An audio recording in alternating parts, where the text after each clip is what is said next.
আমি দিব্যাঙ্কা দে। আজ আমি আপনাদের সামনে একটা কবিতা বলে শোনাবো। কবিতার নাম প্রশ্ন, রবীন্দ্রনাথ ঠাকুর। মাগো, আমার ছুটি দিতে বল, সকাল থেকে পড়েছি যে মেলা। এখন আমি তোমার ঘরে বসে করব শুধু পড়া পড়া খেলা। তুমি বলছো দুপুর এখন সবে, না হয় যেন সত্যি হলো তাই।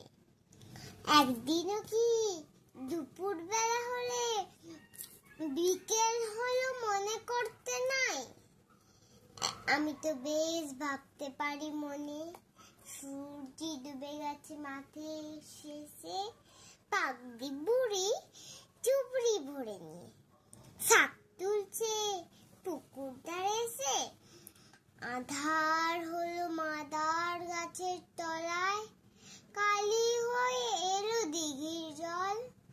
হাতের থেকে সবাই এলো ফিরে, মাঠের থেকে এলো চাষির দল। মনে করো না উঠলো সাজের তারা, মনে করো না সন্ধে হলো যেন। রাতের বেলা দুপুর যদি হয়, দুপুর বেলা রাত হবে না কেন? নমস্কার।